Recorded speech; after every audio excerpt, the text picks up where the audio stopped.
Assalamualaikum teman-teman. Di pertemuan kali ini aku bakal ngebahas topik yang seru banget, yaitu tentang analisis jurisprudensi mengenai hadona dan pemeliharaan anak, khususnya dalam praktik pengadilan agama di Indonesia. Aku Kansatifal NPM 10010123005 dan aku di sini nggak sendirian. Aku bakal ditemenin sama teman-teman yang hebat-hebat banget, yaitu Jafar Siddiq dan juga Yumi. Oke, halo guys, nama aku Jafar Siddiq dan NPM aku 10010123030. Aku Aliumi Putri Apasina Saumi dengan nomor NPM 100100123 Nah, kan sekarang kita bakal ngebahas topik tentang hadonah. Pendapat kalian tuh apa sih tentang topik ini? Wah, ini topik yang sangat menarik loh guys. Ini tuh topik yang sangat menarik banget menurut aku. Soalnya apa? Hadona itu tidak semudah dan sesederhana itu. Yang kita kira tuh tidak sesederhana itu guys. Benar, kalau dilihat dari luarnya aja kan kayak anak mau ikut siapa nih, tapi ternyata di dalamnya ada yang lebih penting nih, kayak misalkan pertimbangan hukum, agama, psikologis, dan pertimbangan terbaik bagi anak lainnya. Oke, di sini tuh kita kan mau membahas seputar analisis jurisprudensi mengenai hadonah ya. Nah, untuk kita menyamakan persepsi dulu nih, mulai dari pengertian ya. Nah, secara eksplisitnya tuh hadonah itu apa sih? Kalau sepengetahuan aku, hadonah itu secara bahasa artinya meletakkan sesuatu dekat dengan tulang rusuk, kayak ngegendong atau mangku anak gitu. Kalau secara istilah, hadonah itu ngejaga, mendidik anak dari lahir sampai dia tuh bisa ngejaga dirinya sendiri. Kalau menurut kamu gimana aja, Pak? Kalau menurut aku, hadona itu bukan mencakup soal tentang soal itu aja gitu.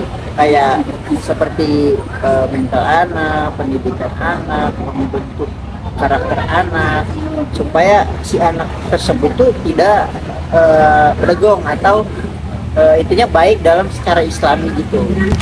Oh iya, tahu aku hadonah itu dibagi menjadi beberapa periode, bukan sih? Ya, betul sekali. Kalau nggak salah dibagi menjadi 2 periode. Yang pertama itu ada periode sebelum memayit.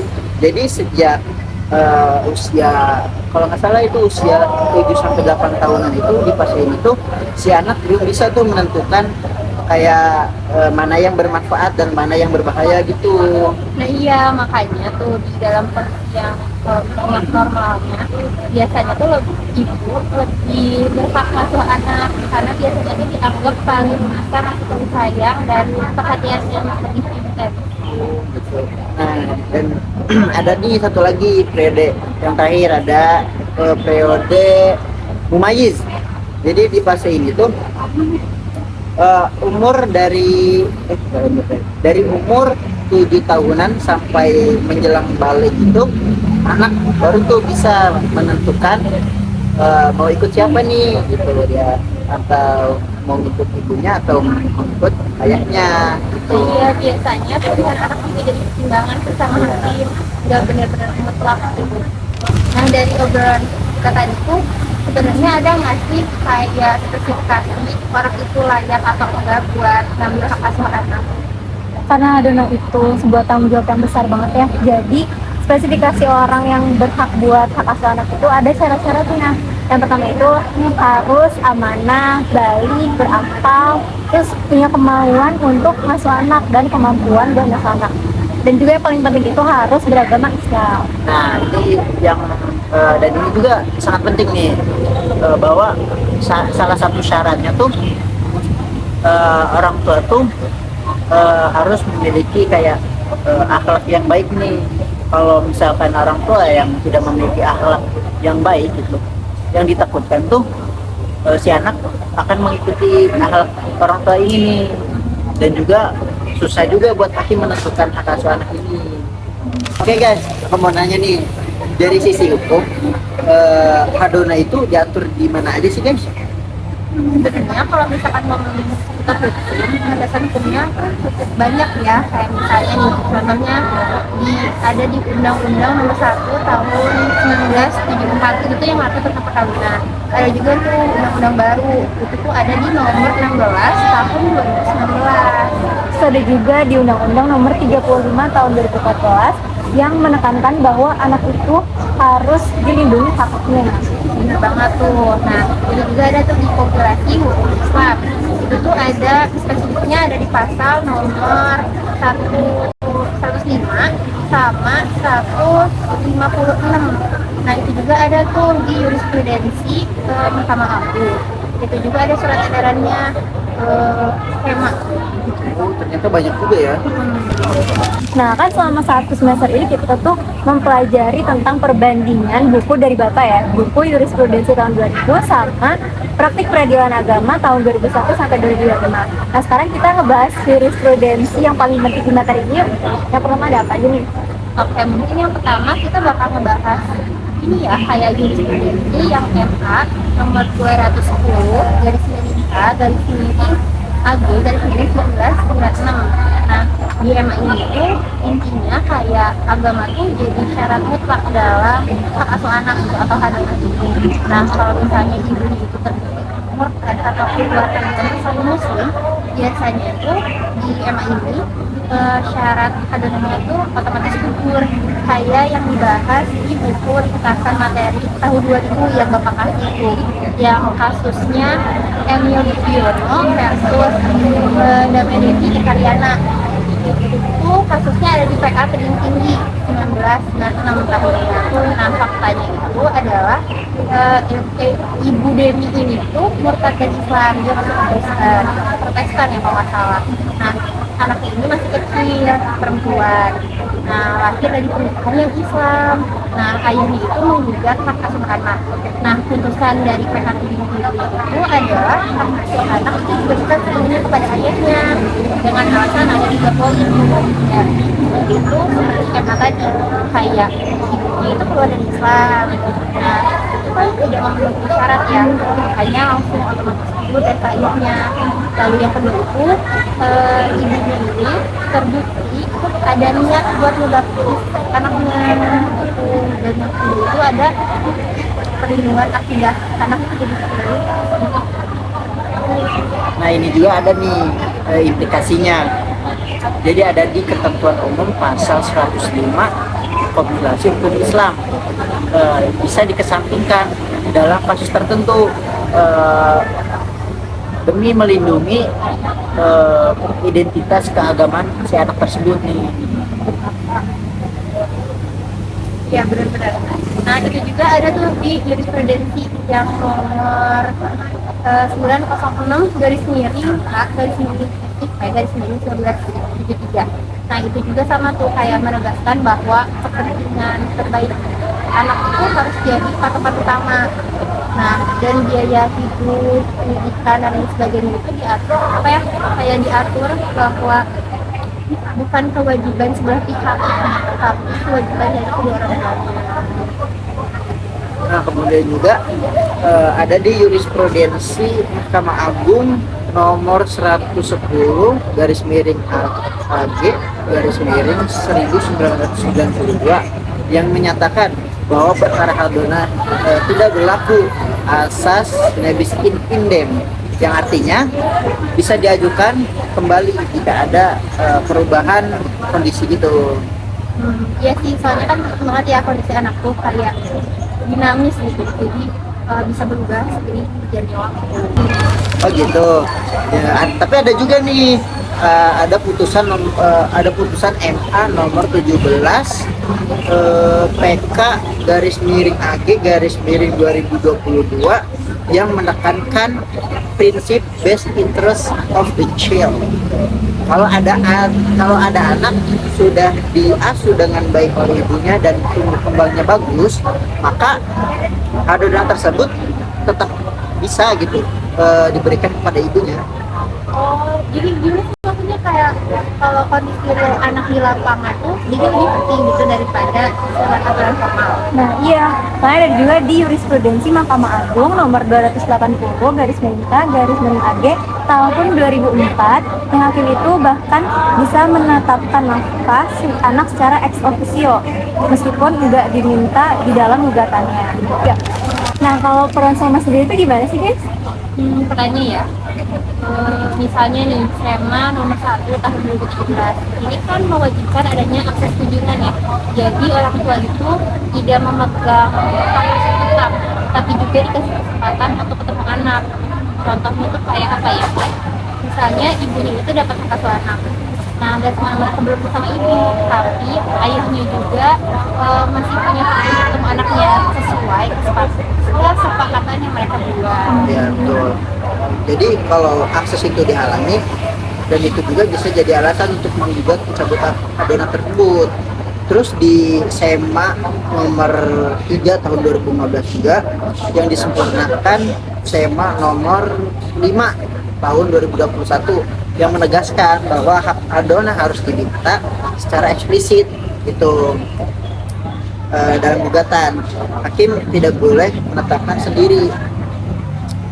Nah, ini ada di praktik baru-baru ini nih, yaitu jurisprudensi baru tahun 2001 sampai 2025 tuh.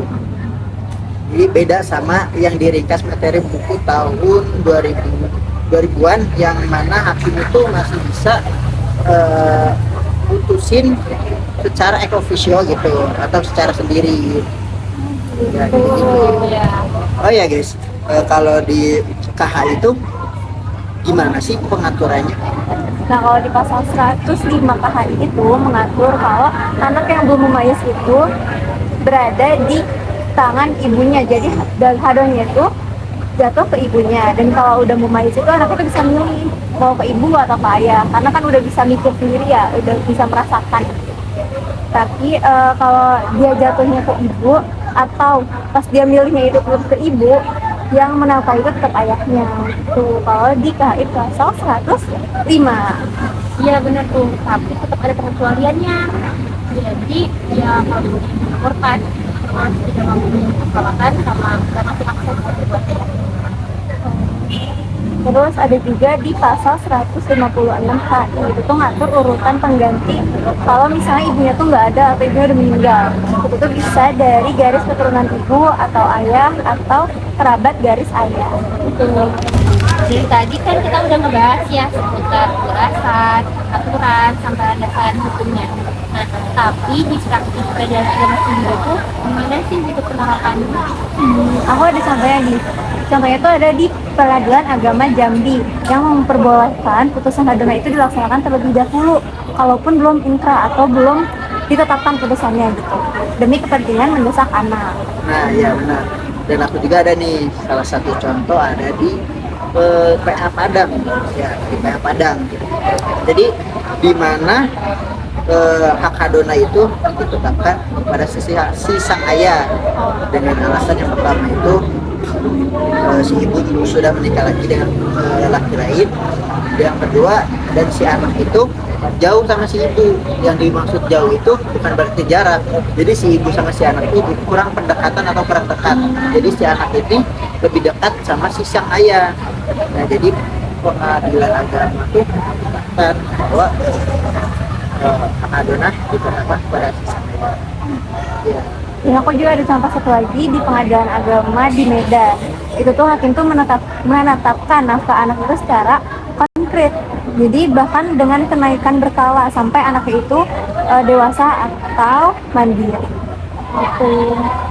Nah sekarang kalau kita ngebandingin perbedaan jurisprudensi lama sama baru itu kayak gimana ya? Mulai dari jurisprudensi lama ya. Nah yang lama itu biasanya cenderung kaku, terus tuh fokus ke ilustrasi dan perlindungan hak tidak. Bahkan hakim juga bisa otomatis gugur. Nah itu ada di dasar ini, kayak misalkan yang ini, yang sebelum majelis hak itu langsung ke tangan ibu. Nah itu ada dasar hukumnya di hadis riwayat Abu Dawud yang menceritakan bahwa sabda Rasul gitu ya tentang barang siapa yang memisahkan antara seorang anak dan seorang ibu, niscaya dia akan dipisahkan atau menikahnya di kemudian hari. Nah terus ada juga tuh dasar fikih dari ini yang setelah mumayyiz anak itu bisa memilih. Nah ini juga ada nih di hadis riwayat Abu Hurairah yang menceritakan bahwa ada seorang wanita yang mengambil kepada Rasulullah kelakuan suaminya yang hendak membawa anaknya. Nah anaknya ini sudah bisa membantu ibunya buat apa ya, buat ngambil air dari sumur. Nah, apa sih yang dilakukan sama Rasul? Nah, Rasul itu menghadirkan kedua belah pihak, ibunya dan ayahnya ini. Lalu Rasul bertanya, sini gitu kan ke anaknya, kayak lihat ini ibumu dan ini ayahmu, pilihlah mana yang kau sukai untuk tinggal bersamanya. Lalu anaknya ini memilih ibunya untuk tinggal. Nah, di hadis ini tuh anaknya diperkirakan berusia di atas 7 tahun. Lalu kan sudah bisa membantu ya, nah dia tuh dianggap sudah dewasa. Nah, terus ada nih hak, tapi ada nih yang hak ibu disebut jika 3 poin: tidak beragama Islam, menikah dengan laki-laki lain, atau tidak amanah terhadap anak. Nah, itu tuh poin pertama yang terbaku dengan identifikasi. Jadi sedangkan yang jurisprudensi yang baru itu kayak lebih fleksibel gitu. Jadi yang baru itu kayak lebih mementingkan atau mempertimbangkan kayak kondisi anak, terus kayak kalau misalnya gimana, terus kayak gimana, terus kayak kemampuan ekonominya dan faktor latarnya gitu. Jadi sangat beda gitu, sangat jauh sama jurisprudensi yang kami gitu. Oke, jadi dapat kita simpulkan bahwasanya hadanah ini bukan cuma soal aturan, tapi juga soal perlindungan anak secara menyeluruh. Jadi ya tidak simpel itu ya. Ya benar. Jadi peradilan agama sekarang juga lebih semakin menyeimbangkan antara norma agama dan kepentingan terbaik seorang masyarakat. Dan yang paling penting itu kepentingan anak itu tuh harus selalu jadi prioritas. Oke, itu tadi obrolan kita. Semoga podcast ini tuh bermanfaat dan bisa menambah pemahaman kita semua. Wassalamualaikum warahmatullahi wabarakatuh. Dadah.